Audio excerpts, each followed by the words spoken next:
각 가정과 각 처소에서 예배드리시는 성도 여러분에게 우리 주 예수 그리스도의 은혜가 충만하기를 축복합니다. 요한복음 14장 21절에서 31절까지를 자세히 살펴보도록 하겠습니다. 성령께서 우리 각 사람에게 살았고 운동력 있는 말씀의 권능을 풍성하게 체험하게 하여 주시고 예수님을 아는 지식이 더하게 하실 것을 확신합니다. 21절에서 24절까지 함께 읽겠습니다. 나의 계명을 가지고 지키는 자라야 나를 사랑하는 자니 나를 사랑하는 자는 내 아버지께 사랑을 바랄 것이요 나도 그를 사랑하여 그에게 나를 나타내리라. 가룟 아닌 유다가 가로되 주여 어찌하여 자기를 우리에게는 나타내시고 세상에게는 아니하려 하시나이까? 예수께서 대답하여 가라사대 사람이 나를 사랑하면 내 말을 지키리니 내 아버지께서 저를 사랑하실 것이요 우리가 저에게 와서 거처를 저와 함께 하리라. 나를 사랑하지 아니하는 자는 내 말을 지키지 아니하나니 너희의 듣는 말은 내 말이 아니요 나를 보내신 아버지의 말씀이니라. 방금 읽은 21절에서 24절까지를 세 부분으로 정리하면 이러합니다. 첫째, 예수님을 사랑하는 사람은 예수님의 계명을 지킵니다. 둘째, 하나님은 예수님의 계명을 지키는 사람을 사랑하시고 그와 함께 하십니다. 셋째, 예수님의 말씀은 예수님을 세상에 보내신 하나님 아버지의 말씀입니다. 그렇다면 하나님 아버지의 계명은 무엇인가를 아는 것이 우선 과제입니다. 그 답은 분명합니다. 예수 그리스도를 믿고 영접하는 것입니다. 이것이 핵심이고 기본입니다. 25절, 26절 두 절을 함께 읽겠습니다. 내가 아직 너희와 함께 있어서 이 말을 너희에게 하였거니와 보혜사 곧 아버지께서 내 이름으로 보내실 성령 그가 너희에게 모든 것을 가르치시고 내가 너희에게 말한 모든 것을 생각나게 하시리라. 내가 아직 너희와 함께 있다는 말씀은 얼마일지 아니하여 예수께서 제 아들을 떠나실 것이라는 의미가 내포되어 있습니다. 예수님은 자신이 떠나가면 하나님 아버지께서 보혜사를 보내주신다고 하셨습니다. 내 이름으로 보내실 성령이라고 형용하셨습니다. 이 말씀은 보혜사는 성령이시고 예수님과 같으시다는 것을 나타내고 있습니다. 그리고 예수님이 떠나가신 후에는 사람들의 예수님의 말씀을 깨달아 알도록 성령께서 가르치는 일을 하실 것이라고 말씀하셨습니다. 우리가 성령 말씀을 읽고 설교를 들을 때 참 뜻을 깨달아 알게 되는 것은 성령께서 가르치시고 진리 가운데로 인도하심으로 인한 것입니다. 27절 한 절을 함께 읽겠습니다. 평안을 너에게 끼치느니 곧 나의 평안을 너에게 주느라. 내가 너에게 주는 것은 세상에 주는 것 같지 아니하니라. 너희는 마음에 근심도 말고 두려워하지도 말라. 예수님을 믿으면 근심이나 두려움을 가져오는 문제들에 직면하는 일이 없게 된다는 말씀이 아닙니다. 도리어 예수를 믿지 않을 때는 없었던 핍박과 부당한 대우를 당하게 되는 일이 생겨날 것입니다. 그러나 근심과 두려움을 극복할 수 있는 은혜를 부어주십니다. 그것을 주님께서 주시는 평안이라고 하였습니다. 주님께서 주는 평안은 세상에 주는 것과 같지 않다고 하셨습니다. 세상에 주는 평안과 주님께서 주는 평안은 무엇이 다릅니까? 세상에 주는 평안은 잠정적인 것입니다. 주님께서 주시는 평안은 영속적인 것입니다. 세상에 주는 평안은 영혼에는 미치지 않습니다.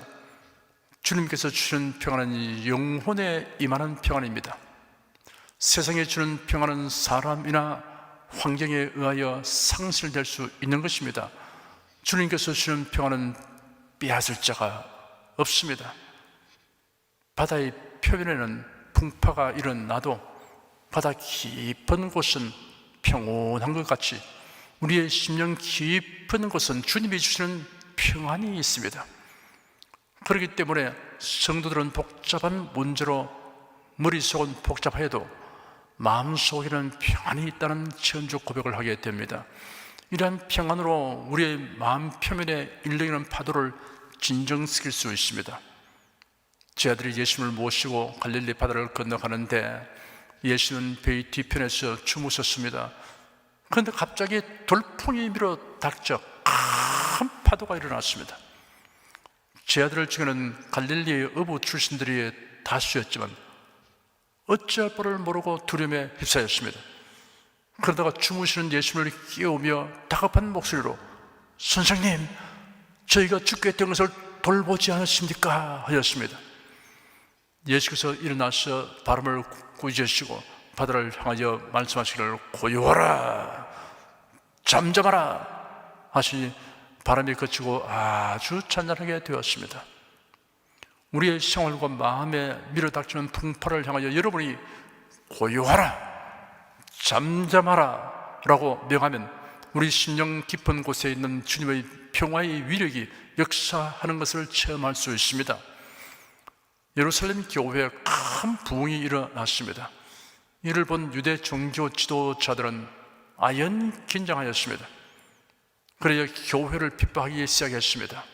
초기에는 교회에 대한 박해가 종교 지도자들에 의한 것이었는데 뒤이어서 국가 권력에 의한 정치적 박해가 시작되었습니다. 헤롯 왕이 예루살렘 교회의 중심 지도자인 야고보를 죽였습니다.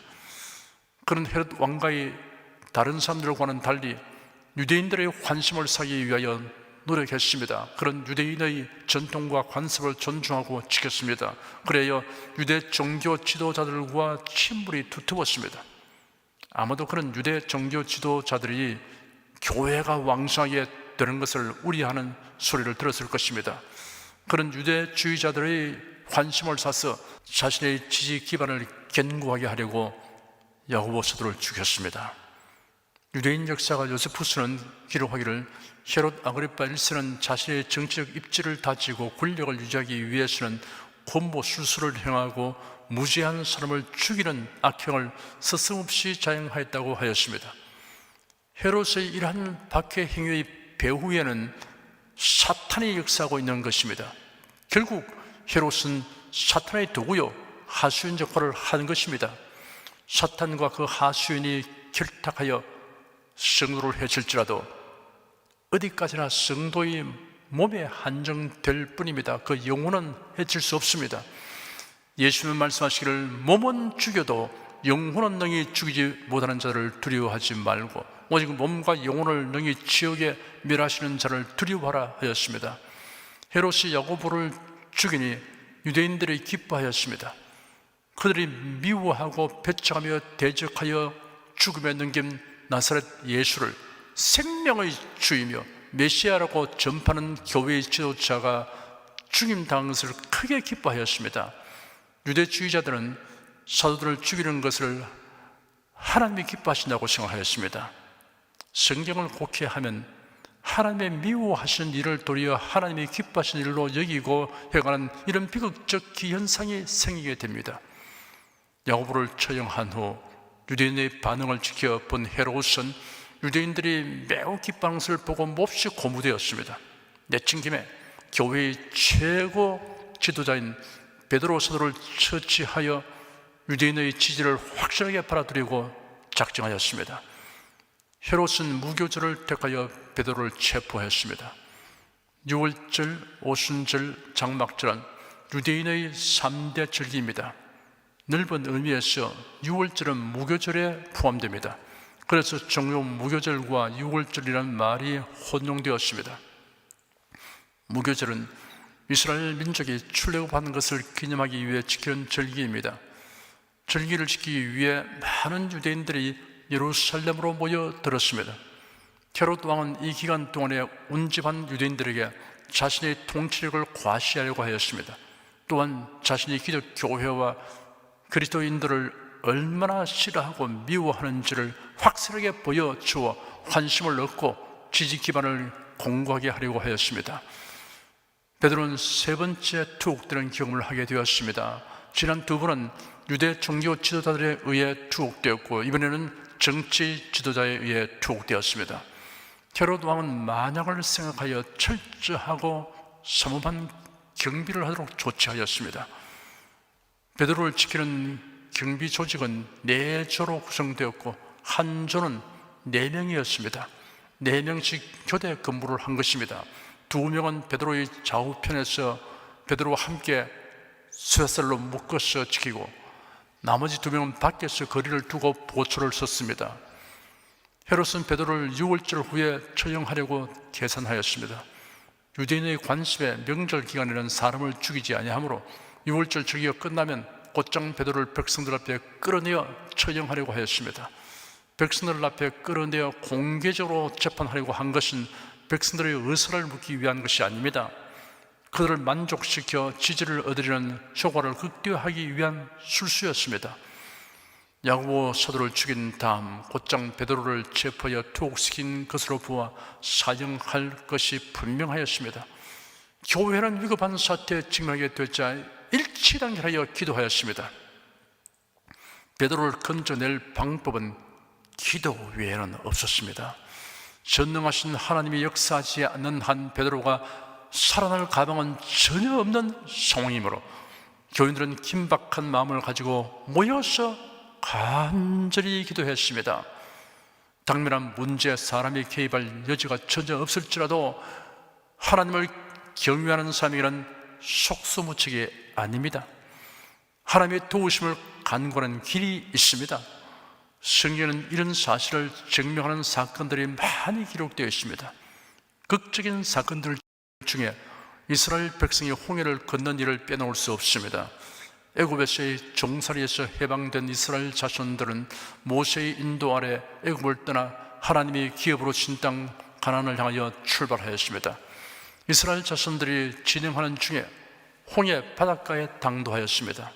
일단 바닷가에 진을 쳤는데 변심한 애굽 왕 바로가 그들을 사로잡아 가려고 군대를 동원하였습니다. 질풍노도와 같이 달려오는 애굽의 병거와 마병을 본 이스라엘 자손들은 어찌할 바를 몰라 아우성쳤습니다. 앞에는 창이란 바다요, 좌우에는 높은 고원이고 뒤에는 추격하는 애굽의 병거와 마병이었습니다. 속수무책이었습니다. 그러나 모세의 마음은 평안했습니다. 모세는 백성들을 안돈시키며 하나님의 언약에 의지하여 부르짖어 기도했습니다. 앞, 뒤, 좌우 사방에 문이 닫혀도 하늘 문은 열려있음을 알고 믿었기 때문입니다. 사방의 길이 막혔을 때가 우리가 하늘에 계신 하나님께서 베푸신 기적을 경험할 수 있는 기회인 것을 믿었습니다. 모세의 기도를 하나님이 응답하셨습니다. 하나님께서 홍해 가운데 길을 열어 이스라엘 자손들이 건너는 동안 애국 군대 앞에는 구름 기둥을 보내어 지척을 풍한할 수 없게 하였습니다. 드디어 이스라엘 자손들이 무사히 건너갔습니다. 그러자 애국 군대를 덮고 있던 구름 기둥이 옮겨갔습니다. 애국 군사들은 그들 앞에 벌어진 장관을 보고 놀라움을 금치곤했습니다. 그러나 하나님이 이스라엘을 도와주신다는 것을 생각하지 못한 그들은 맹렬히 추격하였습니다. 그러나 하나님께서 바다가 회복되게 하심으로 애국의 병거와 마병이 모두 수양되었습니다. 베드로가 감옥에서 구출된 것도 절체절명의 상황에서 속수무책이었지만 성도들이 모여 간구하는 기도를 들으신 하나님께서 놀라운 방법으로 해결해 주신 사건입니다. 베드로 사도 구출을 위해 밤에 신자들이 합심하여 기도하려고 한 집에 모였습니다. 당시에 교회당이 없었으니 아마도 마가 요한의 어머니의 집에 모였던 것 같습니다.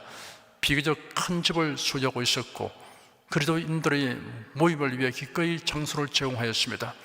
예수님이 승천하신 후 예수님의 분부대로 제자들이 성령 강림을 기다리기 위해 모인 곳도 이 집의 다락방인 것으로 추정됩니다. 모인 신자들의 기도는 간절하였습니다. 절박한 상황에서는 온 마음을 쏟는 간절한 기도를 하게 됩니다. 사도행전에는 베드로가 천사의 도움을 받아 구출되는 장면이 소상하게 설명되어 있습니다. 베드로는 처형되기 바로 전날 밤 두 군사들 틈에 누워 있었습니다. 손이 군사들과 함께 결박된 상태였습니다.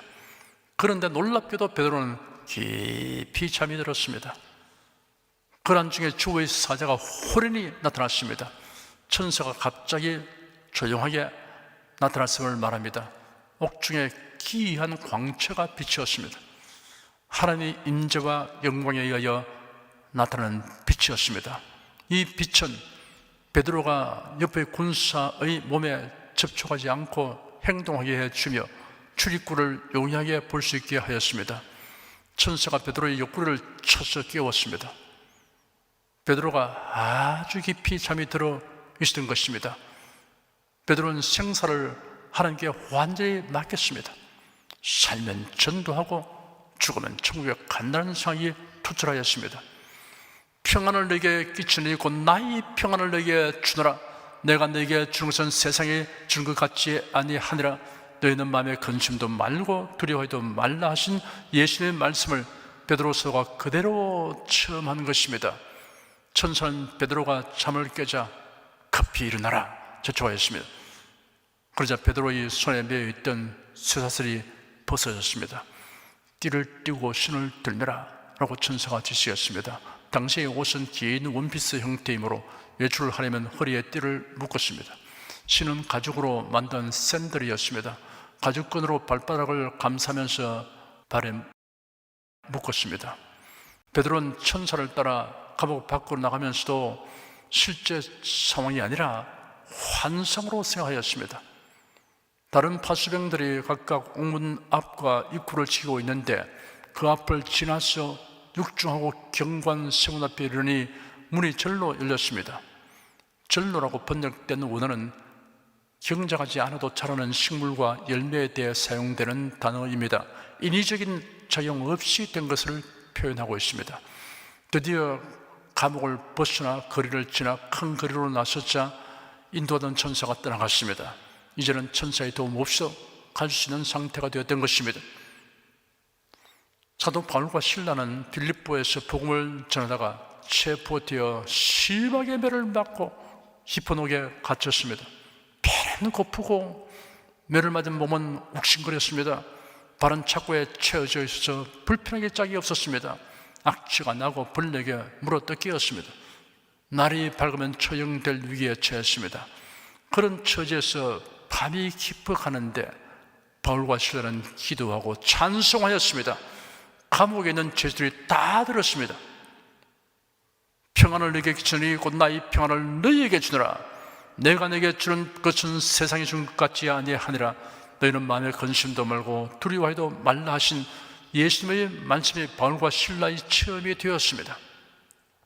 호련히 큰 지진이 나서 옥토가 움직이고 문이 곧다 열리며 모든 사람의 매인 것이 다 벗어졌습니다.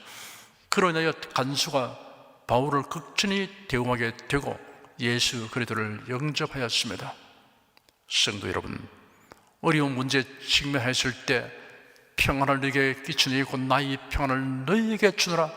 내가 너에게 주는 것은 세상이 준 것 같지 아니하니라. 너희는 마음에 근심도 말고 두려워해도 말라 하신 예수님의 말씀을 상기하십시오. 이 말씀이 여러분의 체험적 간증이 되게 하여 달라고 간구하십시오. 주님께서 주시는 평안이 세상에 주는 것과 다른 이유는 구원받았다는 사실과 주님의 언약에서 비롯되기 때문입니다. 무슨 일을 만나든지 주님께서 섭리하시고 도우셔서 선을 이루어 주신다는 언약에서 비롯되기 때문입니다. 28절 한 절을 함께 읽겠습니다. 내가 갔다가 내게로 온다 하는 말을 너희가 들었나니 나를 사랑하였다면 나의 아버지로 감을 기뻐하였으리라. 아버지는 나보다 크심이니라. 예수께서 제 아들을 떠나가시면 보혜사 성령으로 다시 오실 것이라고 누차 말씀하시는데도 제 아들은 근심과 두려움을 떨치 못하고 있었습니다. 그들의 이해 능력은 한계가 있었습니다. 정녕 예수님을 사랑한다면 예수님의 말씀을 그대로 받아들여서 기뻐하는 것이 마땅합니다. 그런데도 여전히 이해력에 한계가 있었습니다. 하지만 예수께서 승천하신 날로부터 열흘 후에 제 아들은 성령 강림을 체험하게 되자 그 한계가 말끔히 제거되었습니다. 예수께서 아버지는 나보다 크심이니라 라고 말씀하셨습니다. 이 말씀을 오해하지 말아야 합니다. 본질에 있어서 아버지 하나님과 성자 예수 그리스도는 동일합니다. 아버지는 나보다 크심이라는 말씀은 활동에 있어서 예수는 아버지의 뜻을 쫓아 행하신다는 점에서 하신 말씀이거나 아버지를 높이는 아들로서의 태도에서 하신 말씀입니다. 빌립보서 2장에 기록되기를 그는 근본 하나님의 본체시나 하나님과 동등됨을 취할 것으로 여기지 아니하시고 오히려 자기를 비어 종의 형체를 가져 사람들과 같이 되었고 사람의 모양으로 나타나셨으며 자기를 낮추시고 죽기까지 복종하시니 곧 십자가에 죽으심이라 하였습니다. 29절 한 절을 함께 읽겠습니다. 이제 일이 이루기 전에 너에게 말한 것은 일이 이룰 때 너희로 믿게 하려 함이라. 예수께서 앞으로 다가올 일들을 거듭하여 소상하게 말씀하신 이유는 그 일이 성취될 때 제 아들이 믿도록 하기 위함이라고 하셨습니다. 예수님에게 일어나는 일들이 결코 우연이 아니라 예정된 것임을 알게 되면 제 아들이 주님의 말씀을 믿는 믿음을 가지게 될 것입니다. 제 아들은 예수께서 말씀하실 당시에는 자기 중심으로 생각하기 때문에 그 말씀의 뜻을 깨닫지 못했습니다. 그러나 때가 되니 다 믿게 되었습니다. 예수님은 그들이 믿게 될 때까지 기다려 주셨습니다. 30절 한 절을 함께 읽겠습니다. 이후에는 내가 너희와 말을 많이 하지 아니하리니 이 세상 임금이 오겠음이라. 그러나 저는 내게 관계할 것이 없으니. 이 날이 지나면 예수께서 체포되어 심은 받으시고 십자가에 못 박혀 죽게 될 것이므로 저희들과 더 이상 대화를 나눌 수 없게 된다는 것을 의미하는 말씀입니다. 이 세상 임금이란 사탄을 가리키는 말입니다. 사탄은 불과 영으로 타는 못에 던져지기 전에는 세상 사람들이 하나님을 대적하고 그릇된 길로 가도록 하는데 상당한 영향력을 행사할 것입니다. 이 세상 임금이 오겠다는 말씀은 로마 총독 빌라도와 헤롯 왕과 대상들이 합동하여 예수님을 잡아서 십자가에 처형하는 일을 하게 될 것을 뜻합니다. 그러나 이 세상 임금인 사탄이 와서 자기 뜻대로 예수님을 십자가에 못 박히게 할 수 있는 것은 아닙니다. 사탄은 하나님의 계획과 목적을 이루는 역할 담당을 하게 될 뿐입니다. 31절 한 절을 함께 읽겠습니다. 오직 내가 아버지를 사랑하는 것과 아버지의 명하신 대로 행하는 것을 세상으로 알게 하려 함이로라. 일어나라 여기를 떠나자 하시니라. 예수께서 제 아들에게 일어나라 여기를 떠나자 하셨습니다. 일어나서 떠나기 직전에 말씀하시기를 오직 내가 아버지를 사랑하는 것과 아버지의 명하신 대로 행하는 것을 세상으로 알게 하려 함이로라 하였습니다. 예수께서 세상에서의 행하시던 모든 일, 특히 고난받으시고 십자가에 못 박혀 죽으실 일을 통하여 세상에 알리려고 하는 것 두 가지를 분명하게 밝히셨습니다. 첫째, 예수님은 아버지 하나님을 사랑하신다는 것을 세상에 알리려고 하였습니다. 예수의 탄생과 생애와 죽음은 강요되거나 억지로 하신 일이 결코 아닙니다. 아버지 하나님을 사랑함으로 인한 것입니다. 예수는 고난 받으심을 통하여 아버지 하나님에 대한 사랑을 입증하였습니다. 둘째, 예수님이 행하신 일들은 모두 아버지 하나님의 명하신 대로 행하신다는 것을 세상에 알리려고 하였습니다. 예수는 아버지 하나님의 뜻을 대체로 순종하신 것이 아니라 전적으로 순종하신 것입니다. 이런 사실을 알며 믿는 사람이 그리스도인입니다. 이런 사실은 우리에게 신앙생활의 핵심이 무엇인가를 분명하게 밝혀주고 있습니다. 그것은 하나님을 사랑하는 것과 하나님의 명하신 대로 행하는 것입니다. 이 설교를 들으신 여러분은 하나님을 사랑하는 사람, 하나님의 명하신 대로 행하는 사람이라고 사람들의 인정을 바라며 또한 그와 같이 하나님의 인정을 받는 성도가 되시기를 축원합니다. 기도하겠습니다. 하나님을 사랑하는 것과 하나님이 명하신 대로 행하는 것을 삶의 표대로 삼고 살아가는 자들 중에 속하게 된 것을 하나님께 감사드립니다. 하나님을 사랑하는 사람이며 하나님이 명하신 대로 행하는 사람이라고 일컬음을 받기를 소원하는 마음으로 일생 힘쓰며 살겠습니다. 하나님을 사랑하는 사람, 하나님이 명하신 대로 행하는 사람으로 하나님의 인정을 받는 성도가 되기를 간절히 원합니다. 이 소원대로 행할 수 있도록 성령께서 도와주시옵소서. 예수 그리스도 이름으로 기도드립니다. 아멘. 찬송가 466장 부르십시다.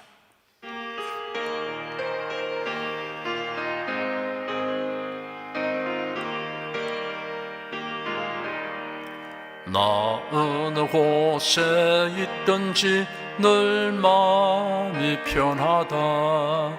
주 예수 주신 평안함 늘 충만하도다. 나의 마음속이 늘 평안해. 나의 마음속이 늘 평안해. 악한 죄의 파도가 많으나 마음이 늘 평안해. 내 맘에 솟는 영생수 한없이 흐르니 목마름 다시 없으며 늘 평안하도다. 나의 마음속이 늘 평안해. 나의 마음속이 늘 평안해. 악한 죄의 파도가 많으나 마음이 늘 평안해. 참되신 주의 사랑을 영원치 못하네. 그 사랑 내 맘 여시고 소망을 주셨네.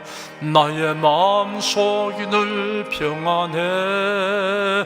나의 마음속이 늘 평안해. 악한 죄의 파도가 많으나 마음이 늘 평안해. 주 예수 온갖 고난을 왜 몸소 당했나. 주 함께 고난 받으면 멸주가 없겠네. 나의 마음속이 늘 평안해. 나의 마음속이 늘 평안해. 악한 죄의 파도가 많으나 마음이 늘 평안해. 여러분 중에 그리스도인이 아니었으나 지금 하나님의 나라 백성이 되고 하나님의 자녀가 되기를 원하시는 분이나 지난날 교회에 다녔으나 그동안 신앙생활을 하지 아니하신 분은 지금 저를 따라서 신앙 고백 기도를 하시기 바랍니다. 성도 여러분은 자신의 신앙을 견고히 하기 위해서 함께 기도하시기 바랍니다. 하나님 아버지, 저를 불러주니 감사합니다. 예수께서 십자가에 못 박혀 죽으시고 죽음에서 부활하심으로 저희 모든 죄를 사하여 주시고 저를 구원해 주니 감사합니다. 예수님은 나의 구세주이시며 하나님이시며 주님이심을 믿고 고백합니다. 하나님을 변함없이 경외하고 사랑하고 의지하며 살겠습니다. 힘써 복음을 전하며 살겠습니다. 예수님 이름으로 기도드립니다. 아멘. 여러분 가슴에 손을 얹으십시오. 우리 기도를 응답하신 하나님을 앙망하시기 바랍니다. 병약한 분들은 아픈데 믿음의 손을 얹으십시오. 주 성령께서 우리 가운데 임하여 계십니다. 예수님의 사랑과 능력과 대속의 은혜로서 우리를 치료하여 주십니다. 성령의 나타남과 능력으로 표적과 기사를 베풀어 주십니다. 나는 너희를 치료하는 여호와임이라. 예수께서 가르치시며 천국 복음을 전파하시며 모든 병과 모든 약한 것을 고치시니라. 너희 중에 병든 자가 있느냐? 위하여 기도할지니라. 믿음의 기도는 병든 자를 구원하리니 주께서 저를 일으키시리라. 병 낫기를 위하여 서로 기도하라. 이러한 성경 말씀에 의거하여 우리가 하나님께 신주를 간구하오니 응답하여 주시옵소서. 너희가 어찌 뭐라면 구하지 않기 때문이라고 말씀하셨으므로 기도하는 담력과 즐거움을 주니 감사합니다. 믿는 자들에게 이런 표적이 따르리니 병든 자에게 손을 얹으면 나으리라 하신 약속을 조차 지금 연약하고 병든 곳에 손을 얹고 간구하는 모든 성도들에게 하나님의 권능이 임하여 낫게 하여 주시옵소서. 병들어 고통하는 친족과 교우들을 위하여 기도하오니 불쌍히 여기시고 치료하여 주시옵소서. 모든 병과 모든 약한 것을 고치신 예수님께 간구합니다. 상한 몸, 병든 몸을 고쳐 주시옵소서.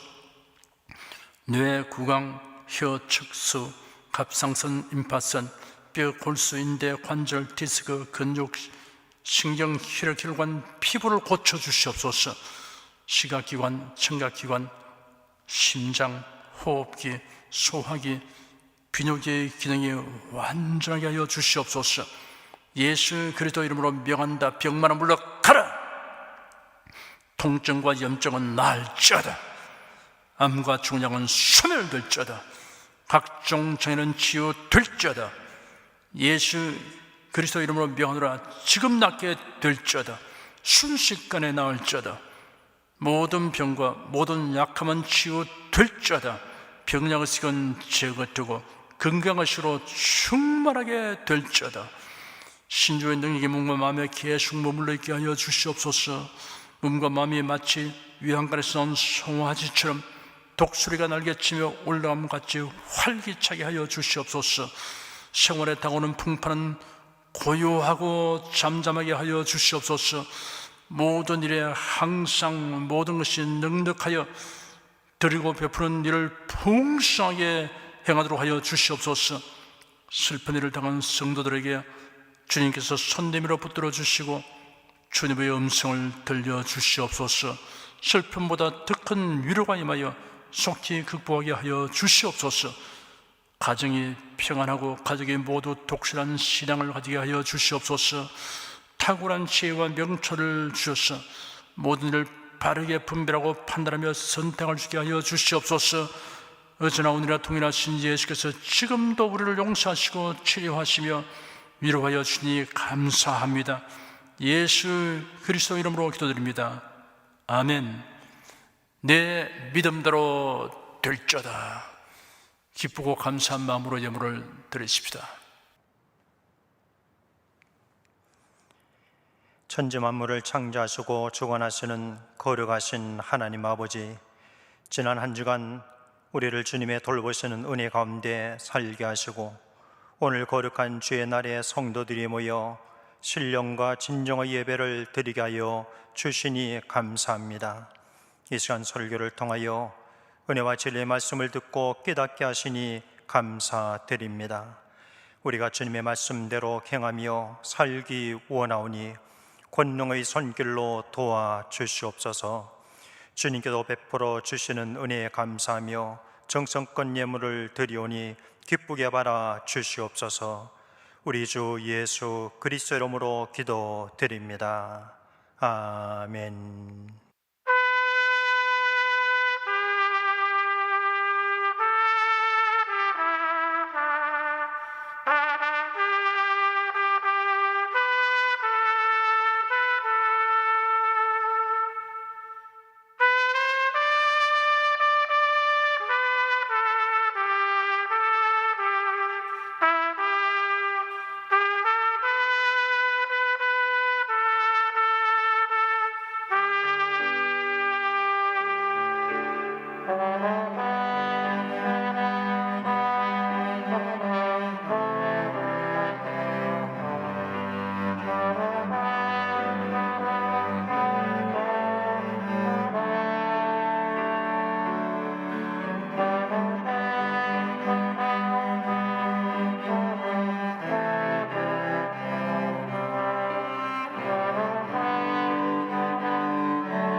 드리신 예물 위에 축복하겠습니다.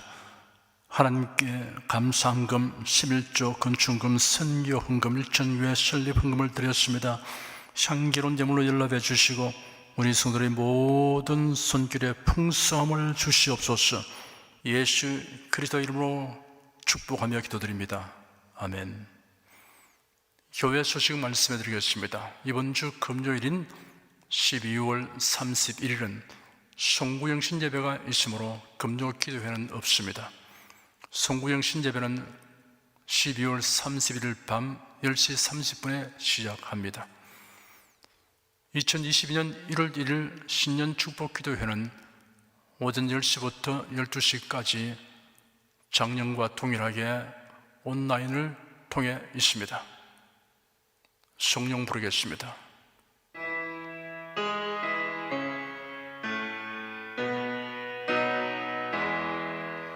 성부 성자 성령께 찬송과 영광 돌려보내세.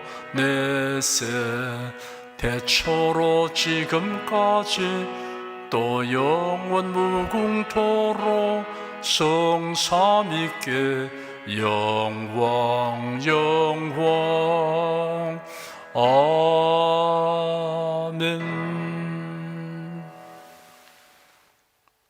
우리 주 예수 그리스도의 은혜와 하나님 아버지의 사랑과 성령의 교통하심이 은혜와 진리 가운데 살아가는 모든 성도들 위해 임하시옵기를 축원합니다. 아멘.